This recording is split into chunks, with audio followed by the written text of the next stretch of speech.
Hi there, and welcome to this explainer. Today, we're going to explore a really beautifully gentle story about your body. Specifically, we'll be looking at how our cellular houses manage energy, clear out the rubbish, and just adapt as we move through life. I want you to think of a single cell in your body, whether it's in your brain, your liver, or your heart, as a busy little house. By understanding how this tiny house works, we can learn so much about how to better support ourselves. So take a second and think about this. Have you ever wondered why your body actually feels physically heavier or just fundamentally exhausted on those really overwhelming days? We so often brush this off, right? Or we even blame ourselves for not keeping up. But what if that feeling of heaviness isn't a failure at all? What if it's actually a quiet signal from your internal systems about how things are flowing or maybe not flowing inside? You see, before a house is lived in, it has to be built. And two people, your parents, built this house, bringing their own unique blueprints. These early genetic decisions determined your cellular layout. And every design has trade-offs. Thick walls hold heat beautifully, but they ventilate a bit slower. Open spaces feel really light and airy, but they might need extra support to stay warm in the winter. These aren't flaws. They're simply your inherited foundations, and they completely influence your individual capacity to sort and flow. Okay, let's dive into the daily hum of living. Inside your house, meals are cooked, groceries are unpacked, maybe some arts and crafts are happening on the kitchen table. Naturally, this leaves behind boxes, scraps, and plastic bags. Well, in your body, the process of making energy to live your daily life naturally creates a small amount of waste. We call this process oxidation. Having rubbish doesn't mean something is broken in the house. It simply means life is happening. But obviously, we can't just leave boxes and food scraps lying all over the living room, right? They have to go somewhere. That brings us to part one, the bustling hub, the sorting room. This sorting room is located deep down in the heart of the house, and every single piece of generated rubbish must pass through it before it can safely leave.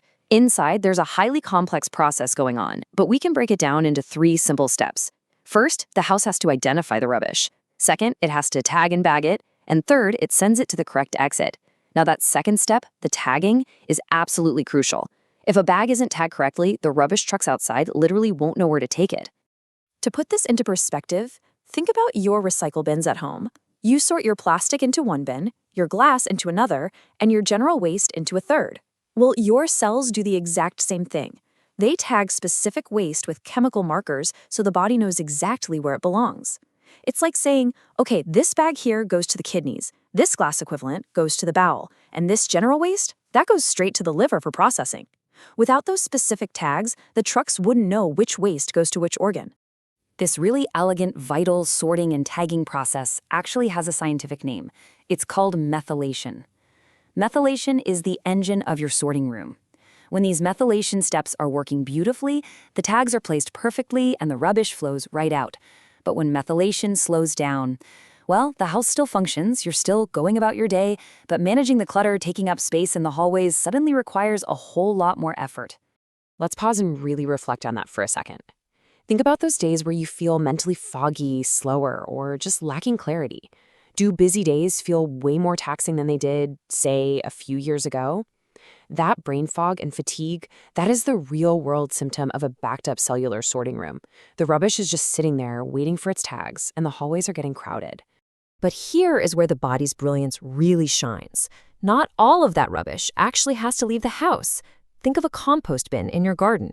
Food scraps go in, and over time, they're transformed into rich soil to grow more food. This is cellular recycling and regeneration. Your cells can take certain waste materials and transform them right back into usable cellular energy resources. So a healthy system doesn't just remove waste, it creatively transforms it. Now, everyday living is one thing, but what happens during a surge? Let's move on to part two, special celebrations and backup systems. Imagine a birthday party or just a wildly busy week. Suddenly, there's a massive extra load. You've got more food packaging, maybe some Uber Eats containers, extra boxes everywhere. To handle this sudden influx, the house scrambles and pulls out temporary backup bins near the garage. The sorting rules haven't changed, but there's a serious bottleneck. These backup bins are total lifesavers, but if we rely on them too often, the flow becomes severely strained, and the house just feels overwhelmed. This reliance on backup bins is what we call metabolic buffering. Your body is incredibly smart at buffering extra load to maintain its internal balance. But the crucial point here is that special celebration days are meant to be enjoyed, not lived every single day. Metabolic buffering has its limits. It's a temporary emergency system for sure, but it is not a blueprint for everyday living. And as time goes on, the house naturally changes. Which brings us to part 3, when hormonal support quietly fades. Remember when the house was younger and it had those built-in helpers, those wonderful children who used to whisk around, effortlessly helping to tag the bags and run them out to the curb? Well, those are our hormones, specifically estrogen, progesterone, and testosterone. For decades, estrogen effortlessly helped run the sorting room. But eventually, just like in real life, those helpers grow up and move out. During perimenopause and menopause, they quietly pack their bags. The house doesn't break. The sorting room is still there, but the effortless help has faded, and the house must gently adapt to the new quiet. Of course, your cells don't exist in a vacuum. Let's zoom out a bit for part 4, clearing the neighborhood, elimination, and load. So the rubbish leaves your house and enters the broader suburb of your tissues and organs. Every day, elimination trucks roll down the street to collect it. But, and this is absolutely vital, these trucks cannot resort the bags. They rely entirely on the precise sorting and tagging done back in the cellular sorting room. If a bag isn't correctly tagged for the liver or the bowel or the kidneys, the truck simply leaves it behind at the curb. There's no way around it. And when bags are left behind, the street gets congested. Things slow way down. But I want you to hear this with absolute empathy. Congestion is not a failure. Your body isn't broken. It is just managing a massive amount of traffic. A backed-up cellular suburb is simply your body, quietly, beautifully, asking for more space and maybe just a little bit of help. So how do we give it that space? How do we answer that quiet request? Let's look at part 5, supporting your cellular home. There are some incredibly practical, actionable ways you can restore flow and clear the neighborhood.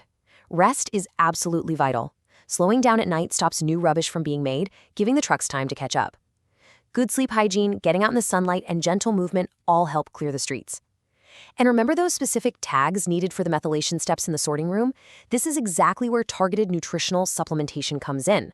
By providing your body with the right supplements, you are literally handing your cells the physical raw materials, the actual tags and bags they need to successfully complete the methylation process and keep the trucks moving. I want to wrap up this explainer with a truly beautiful thought from the source material. Your body is not failing. It is adapting to changing support. Understanding allows you to meet it with respect. Knowing what you know now about your incredible internal sorting room, I have a question for you to ponder today. How will you lovingly support the flow of your own busy little house?